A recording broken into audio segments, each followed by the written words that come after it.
Everyone, this is Clara from Redemption Farm, and today I want to do a video and teach you guys how to start your own sweet potatoes. So I have, what you're going to need is mason jars.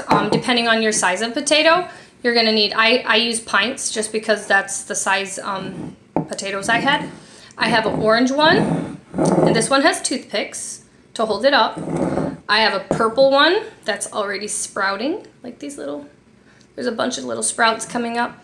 And this is just sitting down, so it doesn't really matter. And then I have a white one. So I have three different, I have orange, purple, and white. The most common one is the orange. That's what a lot of people have. I have been doing these for years and years. So you're gonna need some organic sweet potatoes. I always do like right around 100 plants, so I have 3 potatoes going. I live in zone 5B, and I start mine the end of March, the beginning of April, that I start putting, I drop my potatoes. This one needs more water, but I drop it in water, and then what'll happen is there's going to start roots growing down here, and there's sprouts. This one has a sprout, and they don't need to be perfect. You see this blemish? Like, they don't need to be perfect. But right here, I don't know if you can see, there's a little sprout coming up. And you just, those are called snips, or slips, and you snip them off. So this one has, I think this one has like 4 or 5 of them, the purple one. So once they grow 4 or 5 inches tall, then you, okay, I'm getting ahead of myself. First, you put your potato in water, and then you just set it on the windowsill, and just make sure that it stays full of water. They drink actually quite a bit of water. And once the root system's really good, I feel like it drinks so much more water.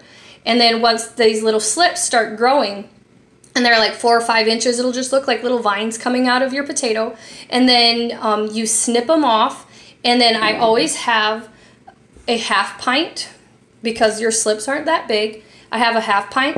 I always take off the lower leaves, and I have water in here, and I drop them in here. I'll have 3 different half pints because I have 3 different kinds of potatoes. But if you just have one, then you'll just, and honestly, if I wouldn't be selling them, I would just totally like be doing it for, like, I wouldn't keep track. I would just pull them off and put them in here.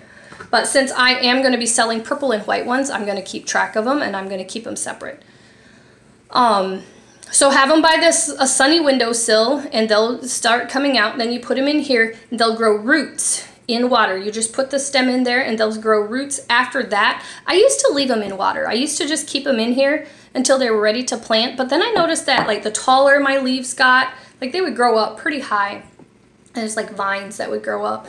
And like some of the leaves started getting yellow, and then I discovered, well, they need nutrients. They want to get in soil. So I would have like a flower pot or something, and I'd just shove them in there. When they had rooted, I'd just put them in there, and then I'd separate them.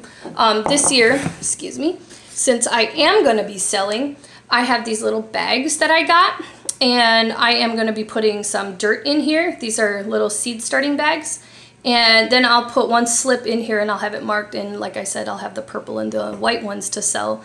I don't have extra orange ones this year, like the most common one, which usually those you can find at any greenhouse, like the orange ones. But just find yourself an organic sweet potato. I recommend organic because most of the others have been sprayed not to sprout. So I always recommend organic if you start something. Or if you have a friend who grows their own. Like I have just been, like every year I always take out the size potato, try to do a beautiful one, and I save it back. Those are for seed for next year. But last year I didn't get my potatoes out early enough. I usually plant them. You want to aim to plant, again, my zone is 5B, and you want to plant them no later than the first week in June. Last week in May, first week in June. They really, really like hot weather, and so just, yeah, it's literally that easy. You just, I'm going to go over it again. Buy your organic sweet potato, put it in water. You don't have to use the toothpicks. This is just an idea. You can, to hold it up. You buy them, put it in there, and put it on a windowsill. Wait till these little slips start growing out. You snip, I used to break them off but my friend said it actually grows faster if you snip them off with a scissors. Snip them off, put them in a jar of water, put them in here, let them root, then put them in dirt, and they'll be ready for you. As far as how many potatoes you need, I have never done more than 3. This year is the first time that I'm doing more just because I'm selling, but I've never done more than 3, and I always have like 100 plants. So just so you know, that's how easy it is. If you would like any videos, this is my first video for YouTube, and if you would like to learn anything else, let me know in the comments, and I will get to you. I'll see if I can do a video of that, and it is gonna be fun. So thank you for watching. Be sure to subscribe and share this, let your friends know, and I will be happy to teach you whatever. So I think my next one's gonna be on making sourdough bread, starting your own sourdough. So be blessed and have an amazing day. Thank you.